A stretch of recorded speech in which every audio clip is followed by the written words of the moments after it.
అండి కొన్ని దశాబ్దాలుగా టీడీపీ ముఖ్యంగా చంద్రబాబు ఏబిఎన్ అధినేత రాధాకృష్ణ వీళ్ళిద్దరూ కూడాను సామాజిక పరంగా కావచ్చు, లేకపోతే మీడియా పరంగా కావచ్చు, ప్రభుత్వానికి సంబంధించిన లావాదేవీల విషయంలో కావచ్చు, లేకపోతే అనేక రకాల విషయాల్లో పాలు నీరులాగా కలిసిపోయి ఉన్నారు.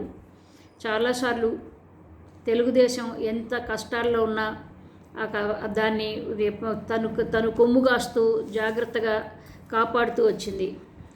ఈ 2-3-4 సార్లు బాబు ప్రభుత్వాన్ని ఏర్పరచడానికి తను అంతో ఇంతో సహాయ సహకారాలను అందించింది ఈ ఏబిఎన్ ఆంధ్రజ్యోతి, ముఖ్యంగా ఈనాడుతో పాటు.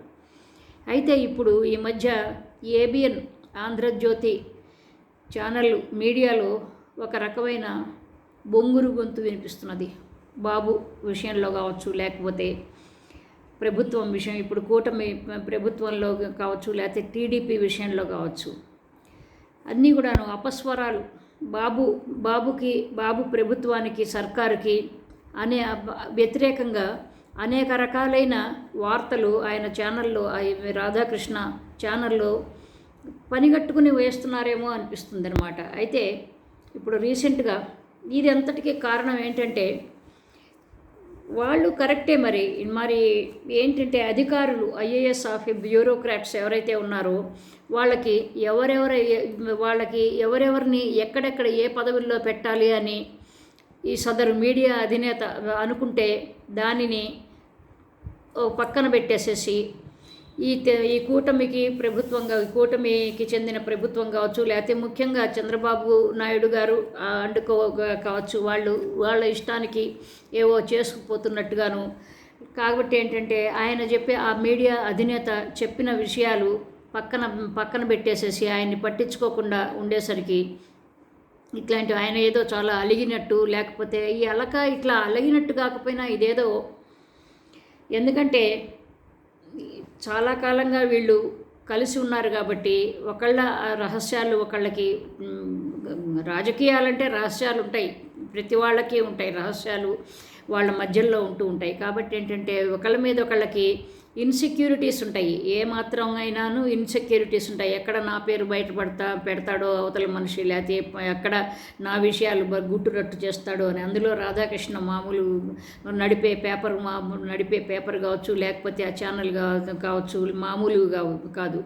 ఎదటి వాళ్ళని ఎవరైతే శత్రువులు అనుకున్నారో, ఎవరైతే ప్రత్యర్థులు అని అనుకున్నారో వాళ్ళని చెండుకు తింటంలో ఈ ఏబిఎన్ ఛానల్ నంబర్ 1 అని చెప్పవచ్చు. ఎందుకంటే మీకు గుర్తుండే ఉంటుంది, తివారీ గవర్నర్గా ఉన్నప్పుడు ఆయన స్టింగ్ ఆపరేషన్ చేయించిన వాళ్ళల్లో ఇదే రాధాకృష్ణ ప్రథమ పాత్ర పోషించాడు అని అంటూ ఉంటారు. పైగా ఆ రోజుల్లో అది నిజం అని చెప్పడానికి ఆ రోజుల్లో రోజుల తరబడి, వారాల తరబడి ఆ తివారీ అక్కడి నుంచి పోయే వరకు ఆయన ఆ వార్తలు వేయిస్తూనే ఉన్నాడు. ఇప్పుడు ప్రస్తుతానికి ఏంటంటే చంద్రబాబు కూటమిలో నాయకులు ఎవరైతే ఉన్నారో వీళ్ళ మీద ఎగ్నిస్ట్గా రాయటం కావచ్చు, లేకపోతే తన ఛానల్లో డిబేట్ల రూపంలో కావచ్చు, లేకపోతే వార్తల సమాచారం మాధ్యమంలో కావచ్చు, సమాచారంగా మూలంగా కావచ్చు, ఆయన ఇట్లా ప్రకటించడం మొదలుపెట్టాడు.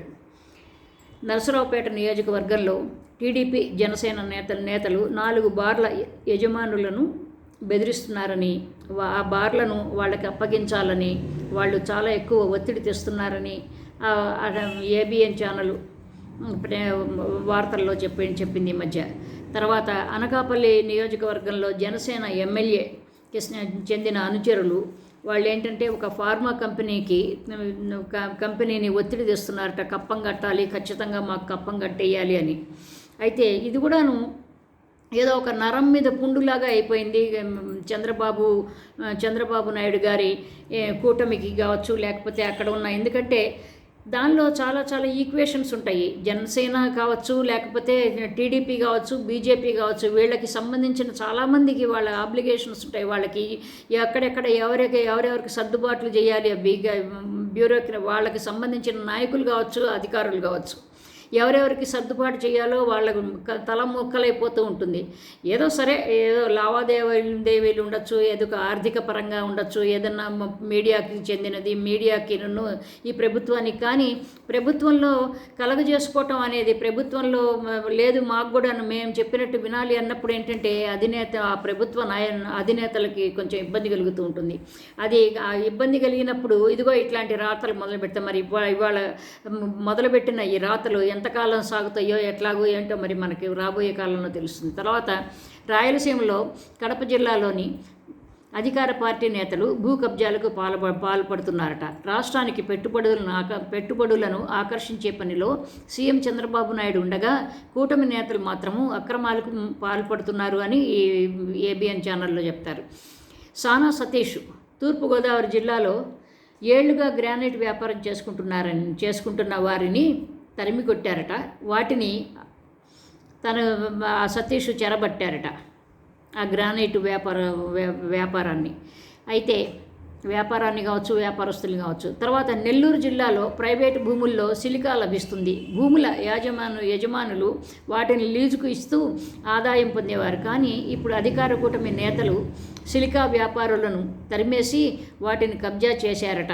చీమకుర్తిలోని గెలాక్సీ గ్రానైట్స్ గనులను కూడా ఆక్రమించినట్టుగా ఇదిగో ఏబిఎన్ ఛానల్ ద్వారా రాధాకృష్ణ చెప్పించాడు అని అంటూ ఉంటారు. కానీ ఏంటంటే దీని అంతటికీ కారణం ఏంటంటే ఇదే అధికారులు ఎవరెవరు ఐఏఎస్ ఐపీఎస్ ఆఫీసర్లు ఎక్కడెక్కడ ఎవరెవరిని బదిలీ చేయాలి, వాళ్ళ ప్లేస్లో ఎక్కడెక్కడ ఎవరిని పెట్టాలి అని ఈ మీడియా అధినేత చెప్తుంటే వాళ్ళు వినకపోవటం వల్ల ఆయన కినుక వహించి ఆయన కోపం తెచ్చుకుని ఆయన అలిగి ఇదిగో ఇట్లాంటివి రాస్తున్నాడు లేకపోతే ఇలాంటివి ఛానల్లో వినిపించేలాగా చేస్తున్నాడు అని అంటున్నారు. కానీ ఇంకా పూర్తిగా అసలు ఏం జరుగుతున్నది ఏంటి అనేది ఇంకా పూర్తిగా క్లారిటీ రాలేదు ఎవరికి కూడాను. చాలా కాలంగా ఈ మధ్యకాలంలో కొన్ని వారాలుగా జరుగుతున్న ఇవన్నీ మనం కూడా చూస్తున్నాం. కానీ నేను కూడా పట్టించుకోలే, ఏదో మామూలుగాని. కానీ ఏంటంటే కొంచెం శృతి మించి రాగాన పడుతున్నట్టే ఉన్నది.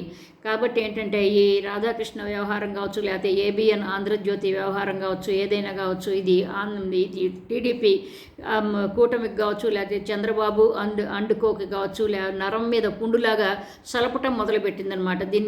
దీన్ని తగ్గే వరకు కూడాను దీన్ని భరించుకోవటం చాలా కష్టం అనమాట. సో అదండి సంగతి. అయితే ఇది రాబోయే కాలంలో ఎంతవరకు వెళ్తుందో, ఎంతవరకు ఎవరెవరి బెట్టు ఎవరెవరు సాగించుకుంటారో, ఎవరెవరి కోరికలు ఎవరెవరు తీర్చుకుంటారో ప్రభుత్వం పరంగాను మనం చూద్దాం. సో ఇంకొక మంచి టాపిక్తో మళ్ళీ కలుద్దాం. బై అండి, లవ్ యూ ఆల్, బై.